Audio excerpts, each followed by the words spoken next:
what do you guys know, or is there any useful information you can share about email outreach to, I mean, I guess cold, this is cold email outreach. You're not going to try, or I wouldn't worry so much about how good you are with the elderly, more as how good are you with the business that you're trying to get into. What can you support yourself? What sort of experience do you have? What are the benefits of this? What are they going to get out of it? Because they've got to hire you to come in, pay you. So why should they do that? So you got to come up with a couple reasons. Just trying to do that myself. It's really hard to cold call if you can get recommendations as well from any other people who are in some sort of related field. Yeah. Awesome. Yeah, Freddie, so I'm in sales for my day job. I don't cold call, but I call people who ask for more information. But generally what you want to do is just, in that first outreach, just like what Jacob said, focus on the value that you can provide them. What problem will you help them solve? Because if you do that in your first email, and maybe not get into the big nitty gritty, but then the ones who feel like they are having that problem, they're gonna be interested, because I'm sure not all elder care homes would be interested in this, but the ones that will definitely see the value in that if you can show that you can help solve that problem. So which problem I'm fixing? So I guess to make it to kind of answer the kind of question that's in there, I think that would probably be it's a mixture of entertainment. Probably the problem that's best. The person who I'm speaking to isn't one of the people who's necessarily going to do the class. Actually, probably the best problem to solve for them is that it's entertainment rather than it's keeping everybody healthy, because I assume that they have stuff in place to do that already. And actually keeping everybody healthy might sound like a health risk to them, actually. And the biggest bang for the buck for them, as sad as it sounds, actually might be the entertainment factor. Maybe. How did it go when you said you've already done this once at an elderly care home? Yes, yeah. Already done one over Zoom. One of those classes. Yeah.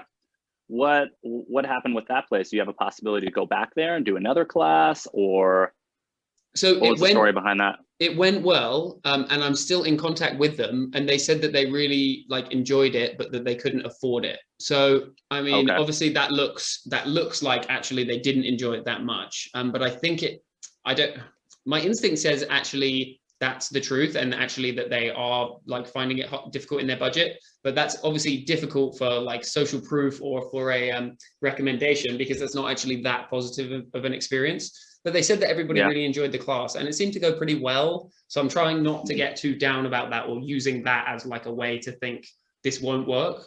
But it's annoying, so that's not actually a great reference for this, but Sure. Yeah. What's your bigger sort of goal with going to do these classes? Is this something you're hoping to do on a regular basis, or you want to break more into the senior fitness type of field? Yeah. So it would be for this specifically. I think this would specifically be a very good source of income, but also it would potentially open me up to more senior fitness stuff in the future. Yeah. Okay. Yeah, I said, I mean, I know it's not going to make you any money, but maybe even consider just doing a volunteer class or a shorter class or something, just to kind of break in to the field a little bit and then see where it goes. That's a really good point. And actually something I forgot to mention in my first email that I've drafted out, I'm going to offer the first class is free for sure. First class free, definitely. Tax write-off. He's thinking about it.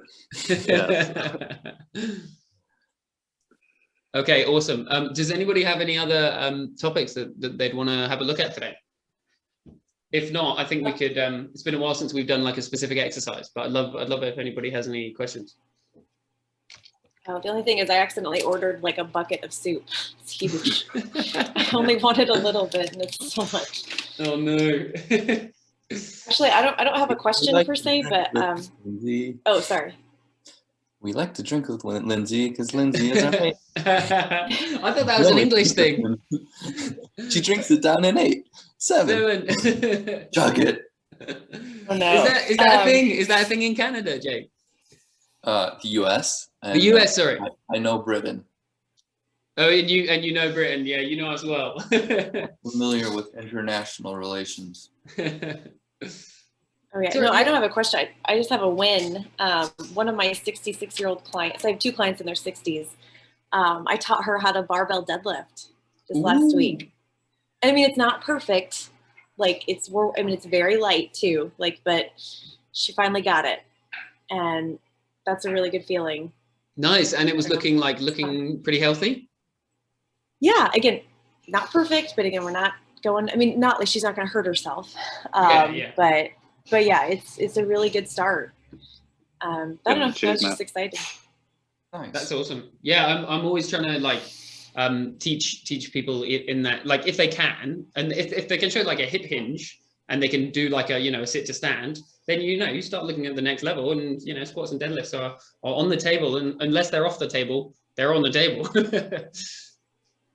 Yeah, I always tell I always tell people my 2 clients that are in their 60s are 10 times more dedicated and fun to work with than a lot of my younger clients. Like, I don't say that to my clients, but I say to people like they're afraid to work with like older clients. I'm just like, oh my gosh, they're so fun.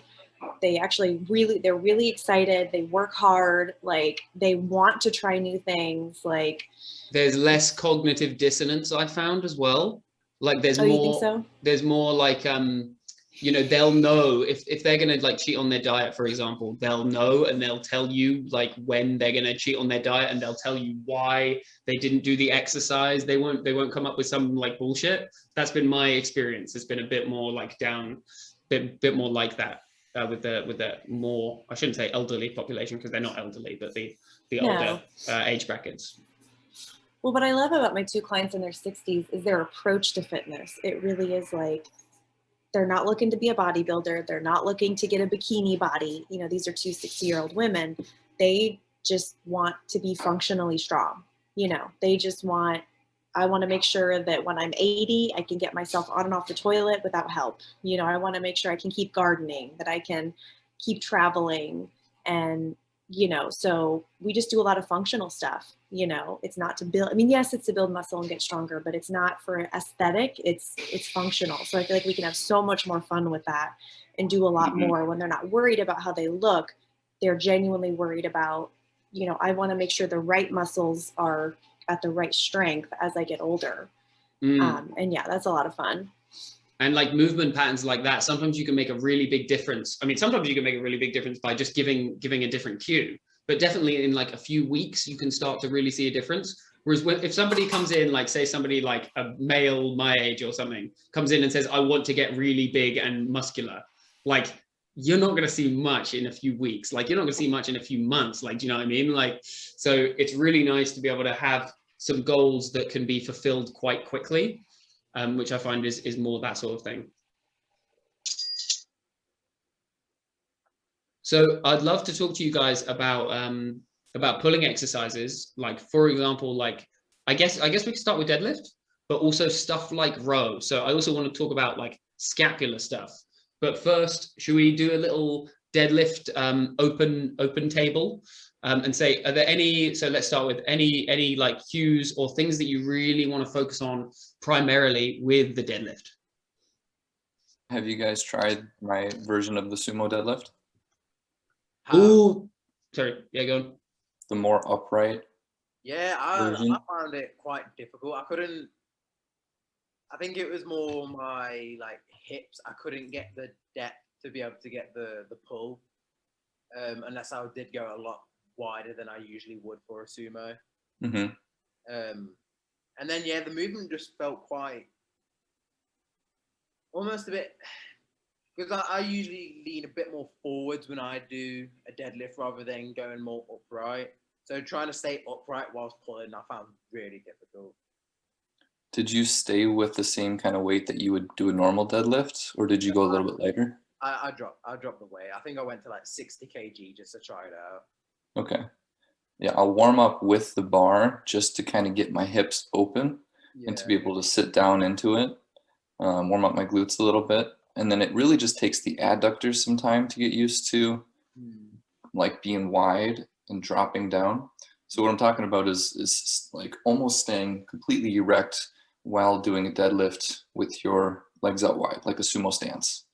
And I didn't know the difference between like a sumo squat and a sumo deadlift. And I always thought that the sumo deadlift was an upright position. So when I would teach my clients, I'm like, well, this is a glute dominant exercise. You start to lean forward, it becomes a lower back dominant exercise. Until my wife was like, that's not how you do a sumo deadlift. Like a year after I've been telling people how to do this. And so I asked the group, and I think a few of you gave me some insight and were like, yeah, not really sure what that is, some hybrid thing. It's just, wasn't it just, it was just like a very knee dominant sumo deadlift. So do you feel it in the knees, Chris? No, not particularly, no, but it was definitely more, for me, it felt a bit more like glute and quads. I was feeling it more. Yeah. I think I said in the chat that it was more like doing like a front squat, because like the weight was a lot more front loaded rather than pulling back. So I started feeling it a bit more in my quads than I obviously would in a normal deadlift. Okay. I think you should feel it more in the glutes. So the next time you do it, try and fatigue with even lower weight and go for higher reps and just see. Because I've always had an over dominant lower back and weaker glutes, but I've been able to get up as I'm doing heavier sumo deadlifts more erect. I'm able to do a squat better because my lower back isn't so dominant and my quads aren't so dominant anymore, and I've strengthened my glutes. Interesting. So you think this is like a good way to take the quads out, but also to reduce lower back? Yes. If you squeeze your glutes, your lower back tends to not be able to arch. It can a little bit. I guess I'm trying right now, but no, that's definitely true. Like if your glutes are completely tense, there's no way you can get anywhere near your max like lumbar extension. Right. So it just changes the focus in the two. But also stretching the quads, because if they're dominant, then it's likely your rectus femoris, the upper part of the quad, is going to try and take over too, and it's going to be activated. Maybe that's what Chris is feeling. I don't know. There's a lot of variables with it. I think it would be so. I think I may be on disagreeing here. With definitely very open to being wrong. I swear it would be quite a lot of quads, that exercise. If you think of the movement, there is some quads, but it's very hip flexion dominant, like pushing the hips forward, right? So, or not hip flexion, hip extension. I assume it's a little bit more adductors, depending on how wide you go. If you're a little bit closer, then it could be a little bit more quads. But yeah, you are extending the leg, so it is some quads, but I think it should be mostly glute dominant. You should mostly fatigue there, and your failure should be in the glutes, not the quads. I'll give it another go, and I'll do some like hip bridges or something before. Yeah. So I always thought that if a squat, if you're super upright, that means you're going to be using your quads more than your glutes, right? That would be called a knee dominant squat, and you'd be using your quads more. Is that not right? But I guess this is a bit of a different exercise. Go to your stairs, and as you take a step, lean forward, and do that a few times. Then go side by side.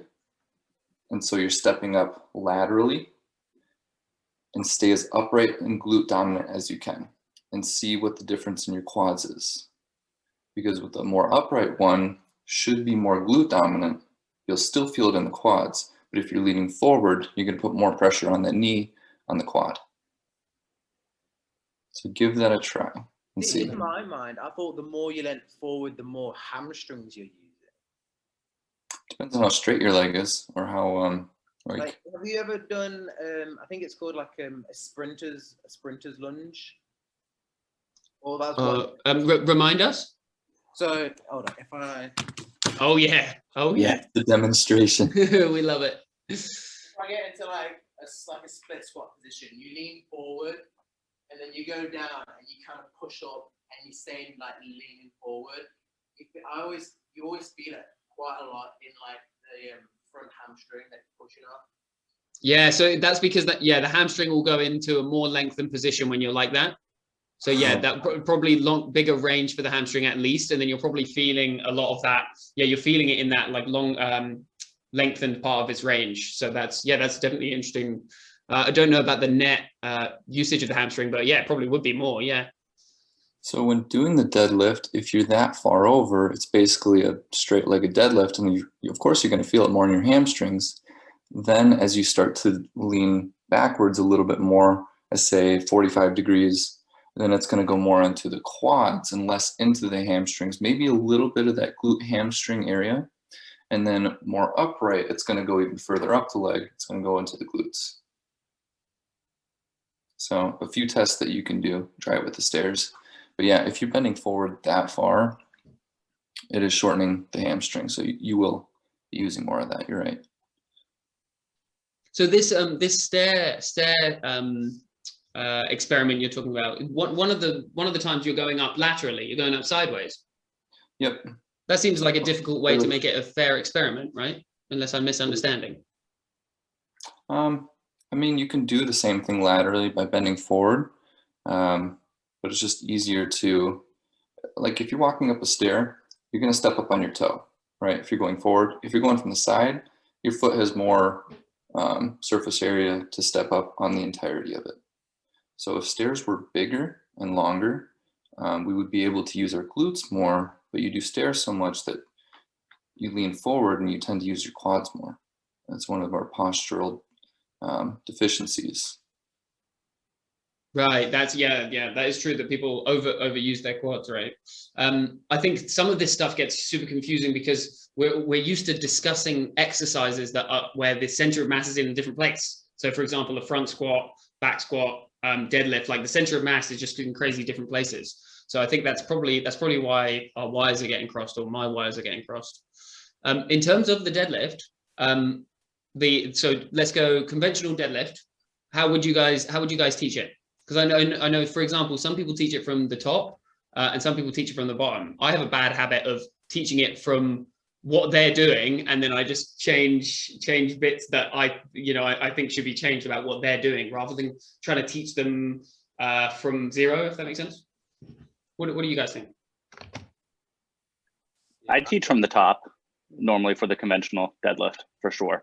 I think it's a safer starting point than starting from the bottom, right, with the actual lift. I mean, unless it's really lightweight, but depending on the individual, they might still injure themselves even if it's some lightweight. So I usually just start with teaching hinges to begin with, and then I just explain the deadlift as being a hinge with a little bit of a knee bend that occurs. Yeah, I usually teach kind of that sort of method. Yeah. Like I usually just kind of get the bar, raise it up a little bit so it's at like a usual, like a similar height to what you would deadlift at if you've got like bumper plates. And then I'll just teach them with just the bar. And then I'll usually teach from the bottom. And how annoying is it teaching with the bar when you've got like not big enough? I guess you do like rack pulls, right?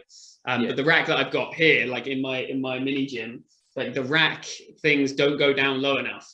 And I've got blocks, but the blocks wouldn't go up high enough. So teaching with just the bar from the bottom is kind of out of the question. So yeah, Romanian deadlifts is obviously like really great place to start.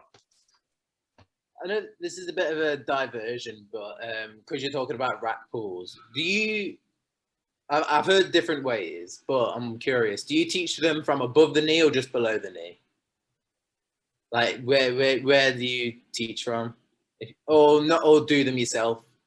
So I don't do them myself, and when I teach them, I haven't actually taught them in a way where it's somebody who can already deadlift, and then I'm getting them to max out on their rack pulls. So this is actually a really awesome question. My answer is that the way that I've taught rack pulls is slowly reducing the height, because I'm getting somebody ready to deadlift from a normal deadlift position. So actually, but I guess that only answers your question in a certain context, doesn't it? Yeah, just because when I think of a rack pull, I usually do it from, I'd usually do it from just below my kneecap. So I only teach the deadlift if there is muscle imbalance in the squat. If their lower back is rounded when they squat, then I make them do a really lightweight deadlift, and I start from the top. Otherwise, no teaching deadlifts. What if you had like, what if I came in and I said, teach me how to deadlift? So I'd look at your posture. I'd look at what tends to be overactive, either your core or your lower back, or your abs or your lower back. And if it tends to be the lower back, I probably wouldn't have you do a whole lot of like a bent over conventional deadlift. I have you do more front squat or my type of sumo squat. If you were the opposite, then I would very slowly increase the weight to do the conventional deadlift, but I'm always looking at the squat. And if the squat is affected, then we quit the deadlifts, or we do more deadlifts, depending on what's happening. Interesting. So the squat is the more important one to me, but the deadlift can help kind of fix the squat if it's out of sync. So that's what I use it for. I'm totally the opposite way. I prioritize the deadlift and then I leave the squat for down the road. For me, I find it easier to teach the deadlift, but you know, I realize that's not the same for everybody. Do you see a lot of people with lower backs that are overactive? In that there's too much lumbar flexion going on. I see some. I would say extension. Yeah. I would say I see more flexion probably than extension, but I do see it. Okay, I definitely see more extension, so that's probably why our difference is. Maybe, yeah. So please go ahead. I was just going to say, from my limited experience, I just work on the hip hinge for a while, especially with my clients who are total beginners. So I make sure, and I sneak the hip hinge into a lot of other things that we do. Like, for example, like a landmine row, excuse me, like a landmine row, you know, you want to straddle the T-bar and then get into a hip hinge position, and then you pull it up in a row from there. Same with like hinged lat press downs. So again, that's a hip hinge. So, and in addition, we're doing like, you know, banded RDLs, you know, and I'm having them practice the hip hinge, or, you know, practice the hip hinge with some deadlifts, or, you know, with the resistance band, you know, tied to the squat rack or something. So I really, really emphasize the hip hinge and make them practice that a bunch. And then finally, you know, after 3 or 4 weeks of them showing me that they have the hip hinge down, that's when I've introduced the barbell. Again, very light, and basically say like, listen, it's the same thing, you know, butt back and down. And then, yeah, and usually that helps a lot. Very nice. So scapular positioning, what do you guys say about this for deadlift?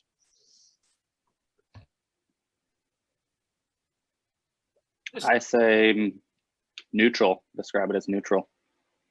Down, not retracted, certainly not protracted.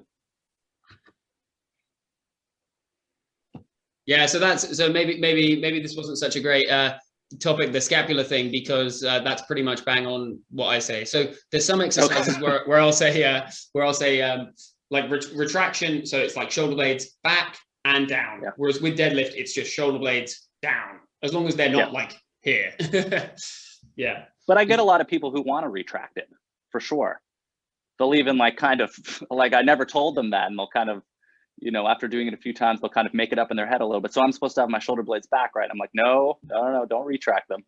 Like, we just don't want them forward. I mean, that's probably where the confusion comes from, is that I think it's just so easy in the deadlift to have the shoulders begin to round forward. So you start cueing, oh no, bring them back, but don't bring them too far back, right?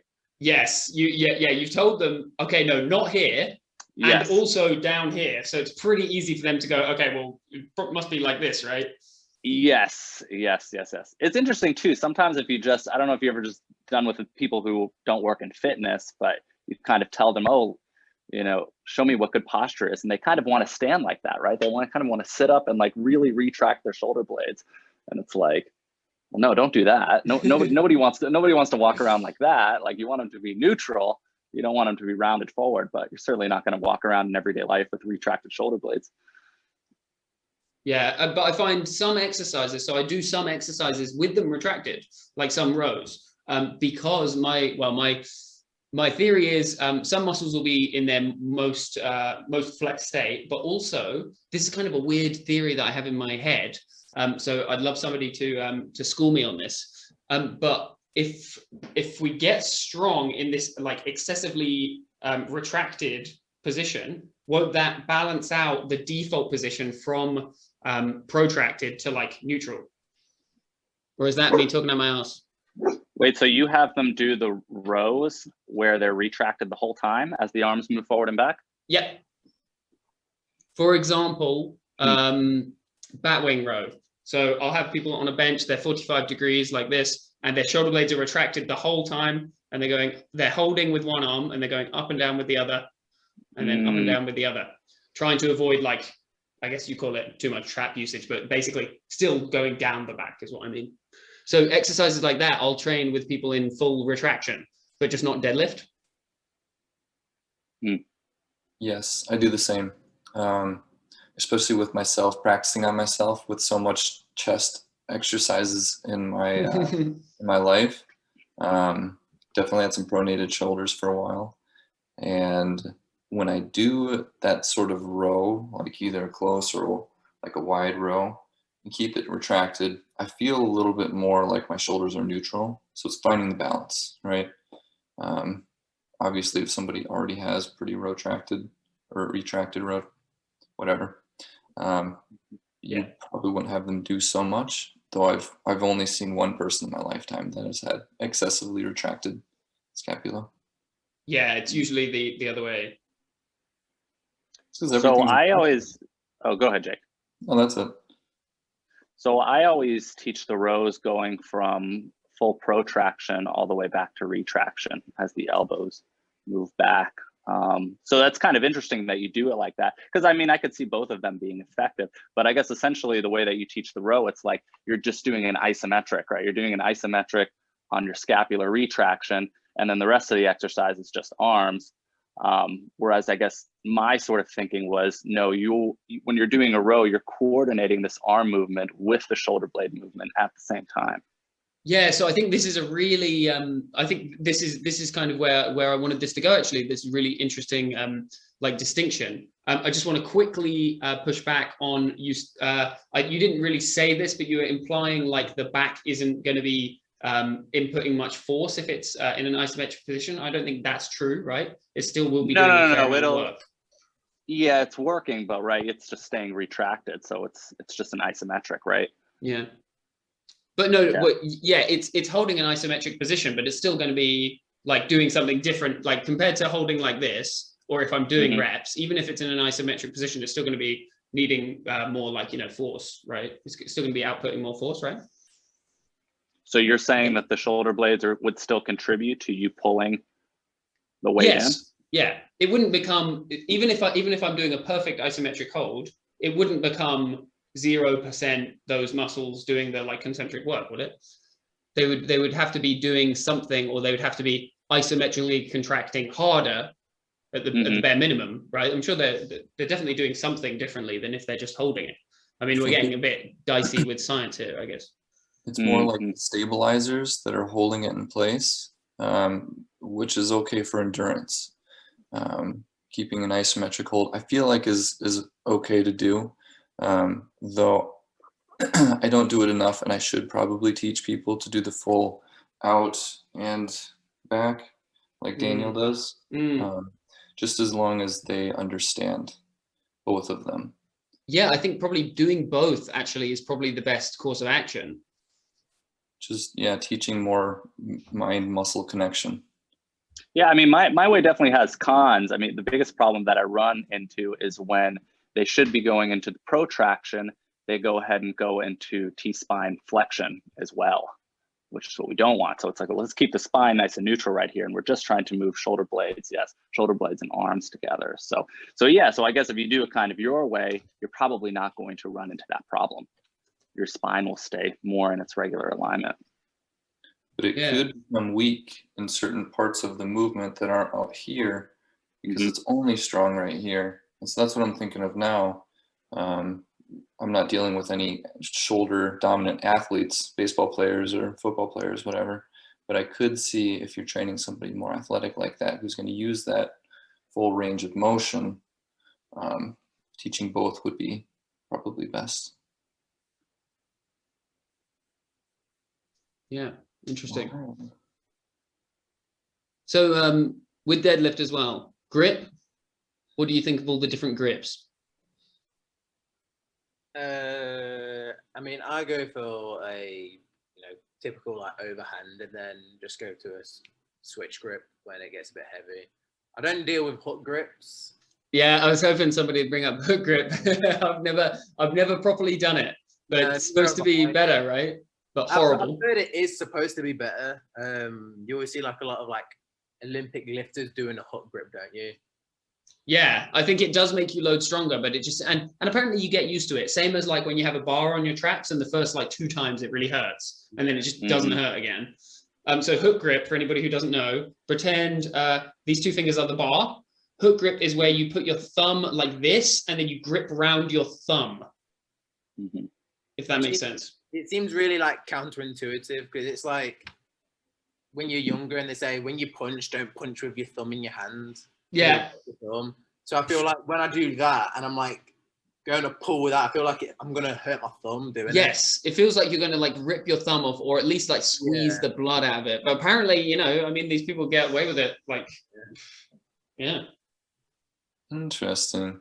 Yeah. Do you guys hold with like right here or do you hold with up here? See, I go for more like across here. I go for here too. But then I found for a lot of pulling exercises, I'm actually stronger when I go like this. Yeah. Me too. I don't know why. So all of my deadlifts are just right here. Finger strength. Yeah. No, yeah, I suppose. Yeah, I don't know why. In my head, I was thinking about when I'm like benching, it's more across here. But yeah, I suppose when you're pulling or like even like doing pull-ups or lat pull down, it is more across your fingers. Well, have you ever had a callus be torn off? I have a bad habit. I should really cut this out, but I'm not going to. I have a bad habit of like pulling my calluses off. It's disgusting. Yeah, I don't touch them. I just have calluses. I've never had one tore off, but yeah. It's not good. It's not a good thing. It doesn't happen right here, but it can happen right here. Yeah. With clients, when you're deadlifting, do you ever get them to use like hand wraps? Or do you never go to that sort of weight where they'll need it? Or do you just purely focus on their grip strength over lifting the weight? Yeah, I haven't needed to because mixed grip usually sorts it out. Like most of them, it'll be double overhand. And then I don't have anybody who's gone past like what mixed grip can do. But then it's like OCD because it's like, you can't do 3 sets anymore, You can't do 3 sets. You can't do 1, 2, 3 sets. I mean, You can if you start with dominant. Go ahead.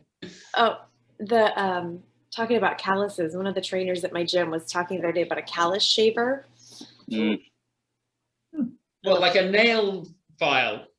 Something, I don't know, but she's like, don't pick at it. Go on Amazon and buy a callus shaver. And I'm just like, ugh, why don't you just leave them alone? Yeah. That sounds even worse for some reason to me. I don't know. Actually, I had a question this may be more for Jake, but maybe you guys might know it. When I've been deadlifting recently, that I've been deadlifting a little heavier, for some reason, it's like, and I'm bad with muscles. It's this muscle right here. This pulls, like, and it hurts. I don't know what I'm doing wrong. If like this right here, and it's always this side. That's any idea what I? This muscle is like 7 different muscles. So which one exactly? I don't know. Maybe I should just. But that'd be like your trapezius muscle, I think, or your what is it? Your levator scapulae. Right. But I reckon you're probably talking about your trapezius muscle. If it's big. Does it go up into the neck? A little bit. It's more like the back of the neck and up and part of the shoulder a little bit, but it's always right there. The last couple of times I've deadlifted, like if I go over like 130 pounds, like that will pull, and then it hurts every time I lift. So I don't know what I'm doing. A lot of strain in that movement, especially heavier lift. And I don't think it's anything too serious. It's probably just, you just like pull really hard on one side to compensate. I don't know. Get it loosened out before you do it. Just have someone put their thumb into it, or like get a lacrosse ball and roll that sucker out. It should take care of it. If it doesn't, you might have strained something, and it's just an injury that has to heal. But, okay. Yeah, that would be my biggest recommendation too. Yeah, you just have to work it out. This is why one of the reasons of many I think exercise is so good is I think sometimes it can really expose those sorts of imbalances. So who knows? I mean, you probably had some sort of imbalance there for a long time. Maybe just when you sleep at night or something, you turn your head in one direction or whatever it might be, and you might never notice it in your everyday life activities. But when you deadlift, suddenly you're like, oh, that's really hurting. So I think it's just something that takes time to work out. Yeah, so I'd also look out for, like, do a form check on yourself, or you know, ask one of us. Make sure you're not like either elevating the shoulder blades, or I think you could probably, a really common thing people do in the deadlift, but I don't know if it's going to be, if this will be like contributing to this, is like cervical extension like this. So a lot of people, especially if you're looking in a mirror, like you should be having your neck follow your like spine, but a lot of people are going to be doing this. And that can be like really nasty for it. And also one little random one that's just really outside chance, but I have seen, you're going sideways on and you're form checking yourself and you're subtly going like this when you're deadlifting, which I've seen before. Be very careful with that one. Yeah. I mean, yeah, I normally do deadlift looking in a mirror just to like watch my form. So maybe I should cut that out. Just look with your eyes, not your head. I used to do that. Look with your eyes. I like that, but that's really hard to actually do, though, isn't it? Like actually look. Actually, it's not. Yeah. Where do you have the mirror, Lindsay? If I could ask. Oh, it's usually right in front of me. Yeah. So I don't know if this would be contributing. I don't know how much this would affect like usage of different muscles there. But I think look out for if you've got this kind of neck craning when you're looking up. Super common when you're like looking forward. During the day. No, well, I actually saw this video the other day. You know, are you familiar with Squat University? Mm-hmm. So I was like Freddie. Like I've always thought you never lift your head up when you deadlift. But I saw this video where this guy was deadlifting and he had like, you know, like neutral kind of spine. So his head was like down and like following his spine the entire way. But he was getting pain in his, I think it was in his glutes. And I don't remember all the muscles and, you know, nerves and stuff he was talking about in the spine. But he said lifting his head up kind of opened up one of the vertebrae in the spine, which then alleviated the pain in his glute when he deadlifted. Which I thought was quite interesting because I always thought doing that, you're going to be causing problems, like lifting your head up and deadlifting, but apparently that sounds that sounds really interesting. I'd be worried about just having like problems with my neck though, right? Like that would be an interesting like little tidbit, but I'd need to see a lot more before I started, for example, telling my clients to, you know, start doing that with their neck. Look now for the video and I'll send it to the group, but sweet. So that sounds like very individual. I think circumstance. But I just thought it was quite interesting. Yeah, that's at minimum it sounds like a really interesting like n equals 1 type situation. Mm-hmm. So I bet it works because I've heard of that before and I've had a client have a similar issue, but I think it's trading one thing for another. That person probably shouldn't do really heavy deadlifts or squats. Working on my weight loss coaching program right now, just trying to write it. I have a lot of people wanting my help with weight loss. I can't really call it nutrition coaching. I'm not a certified nutritionist, but I don't feel like you have to be a certified nutritionist to really understand like the science behind fat loss and different strategies, you know. So in England, you're allowed to call yourself, you're not allowed to call yourself a dietitian, but I'm pretty sure in England, you're allowed to call yourself a nutritionist. Like anybody in the world is I shouldn't say in the world, anybody in England is allowed to call themselves a nutritionist. I'm pretty sure. Oh, okay. So I don't know how that works. It is actually the same here. It's just a registered dietitian that you can't call yourself. But yeah, nutritionist is not a regulated term. So you're a nutritionist, Lindsay. Yeah, no. anoint each of you nutritionists if you'll do the same to me. Yeah. Oh no. Well, it's like, I mean, I'm 100% going to stay in the scope of being a personal trainer. You know, no prescribing meal plans, no prescribing calories or macros. You know, it's more like, this is what calories in, calories out means. This is what macros means. You don't have to track macros to lose fat. You know, these are your options. Here are some free or cheap resources, you know, calorie tracking apps. I mean, it's basically just, my course would basically just be consolidating Google into a nice, tidy course. Yeah. You know, which is what most people want. They don't really want to or have time to go through and sift through all the resources to find the ones they can trust. And, you know, there's so much conflicting information out there. So I'm just condensing everything down into like, this is what you need to know. These are the tools you need. This is how to implement it. And here's some strategies to overcome some common problems or common setbacks you might experience. So, but no, my boss at the gym, well, I guess maybe I shouldn't say anything if this is going on YouTube, but actually, you know what, here, I'll just circle back.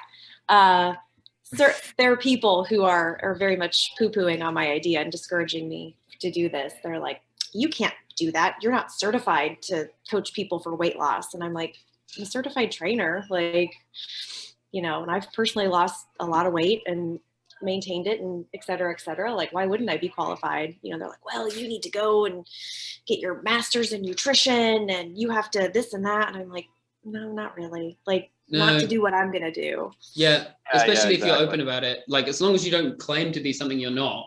Like a lot of this stuff, like some people, some people, like 90% of their problem will be solved if they understood calories.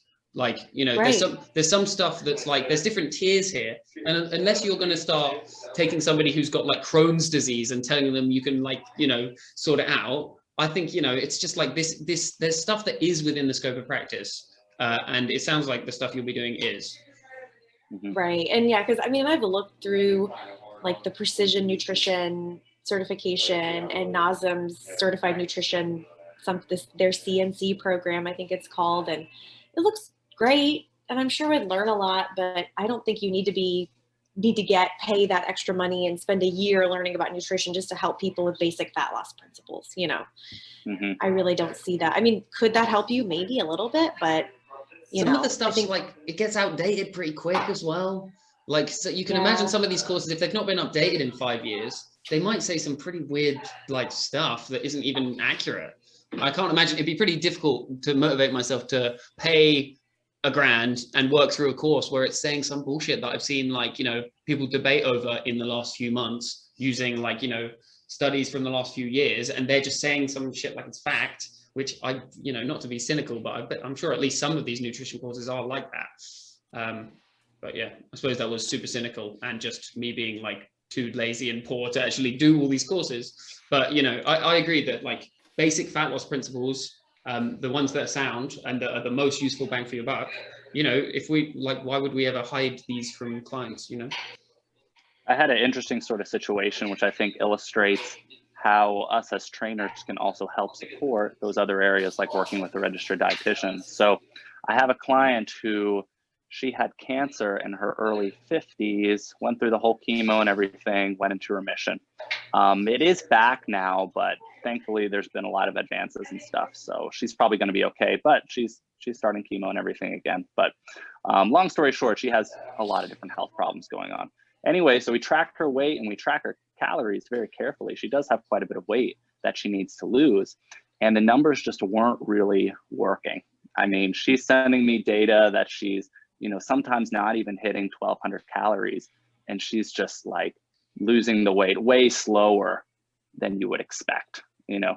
So it's one of those things you have to be a little sensitive about too. In the back of my head, I thought, well, you know, maybe she's not tracking it accurately or something's going on here, but let's just kind of go with it and see what happens. But it's still, you know, it just wasn't really moving at the pace that we wanted. And So I recommended, like, maybe it'd be worth seeing like your endocrinologist or something like that, right? Because it's like, maybe there's something wrong with your thyroid, because it just doesn't make sense. Like, you should be losing a lot of weight. So she actually went to her endocrinologist, and she had already been taking thyroid medication because of the chemo that she had in the past. But the medication was at the wrong dosage. So she had to get it readjusted. And since she's had it readjusted, now the numbers are starting to make a lot more sense. But like, if we would have never tracked her calories and her weight, maybe she would have just continued to be frustrated and put in all this effort and like not saw the results. It's actually been like a way to do the kind of diagnosis. That's super interesting. Yeah, really. So yeah, I think like really, I mean, we play a supportive role. I think you just have to know like what your job is as a trainer, right? As you're saying, Lindsay, like, I'm not going to tell her exactly what to eat or something like that, but giving some support on nutrition. I don't know how we can properly do our jobs without it. I mean, you have to talk about it to a certain extent. Oh, exactly. And yeah, and I'm just finding that a lot of my clients have a lot of questions about nutrition and they want to talk about it, but there's just not time during our sessions unless we just skip a workout and we just spend a session just talking about nutrition, which my clients don't really want to do. So that's why I'm like, okay, it sounds like for my clients interested in fat loss, I may need to come up with like a separate coaching program. And yeah, it's not going to be, I want mine to be like affordable, not going to take up a year of their life or anything, like 4 to 5 weeks, something nice and succinct. Like these are the tools that you can use to then be, self-sufficient, like you won't you're not going to need me necessarily. I mean, if you want to pay for extra like weight loss coaching sessions, I can certainly do that, but come take this course and then this should be enough for most people. So, because I get, not bragging or anything, but I have quite a few people like ready for that and I have nothing ready. So I'm like, oh crap, I have to actually write this course. My husband's like, oh, you can probably just wing it and you'll be fine. But I'm like, no, I'm not going to wing it. I know you're, go ahead, Freddie. Okay, yeah, just a real quick one. What might be really useful if you've got people who are already ready for this and like eager customers, then maybe you could do some sort of thing where you're doing a presentation to them and you film it, because that would be a really good, that'd be really good, one, social proof for the course. So I'm not just somebody who nobody cares about on the internet making this course. Here's my crowd of people who've come to watch this material. So maybe consider doing some real life stuff and even recording it. Yeah, I think what I'm going to do is I've already talked to quite a few clients about it. And a few friends, like I'm just going to get a focus group, like a group of people that know that it's my first time running it and know that there's still kinks to work out. If they can be patient with that, then I'll let them basically do the course with me for free. I'm only going to pick like 3 or 4 people to kind of practice on, as my test run. And then basically in exchange, they'll just give me their honest feedback. And then that way I can tweak it from there, just so I can have one practice round before I start charging people money for it. I was going to say, as far as just business wise, I know you're working with the gym, but if you took on a lot of private clients, it's actually a great way to also add on up your sales for your packages to have like, just your regular personal training sort of package, but you can do an additional add-on of nutritional coaching a week. So then, instead of having to worry about, they need help with nutrition, but we only have limited time, we have to get the workout going, you can just have them meet at a separate point during the week, maybe even 15 minutes, and do some nutritional counseling. Yeah, absolutely. No, I think that's what we're probably going to have to do. Yeah, that's with my clients and the time that they have. Because I'm thinking with my course, it'd be like a 4-week course, 1 hour like group Zoom call a week, and then one individual check-in, like one individual 30-minute session, probably midway through that week. So that way, yeah, that's sort of what and then also like text support, so they can text me questions and I respond within a certain time frame, something like that. But yeah, no, once I have an outline, I'll probably share it with you guys. And if you guys have any feedback. Yeah, I'd be interested to see it. That'd be great. Me too. Yeah, awesome.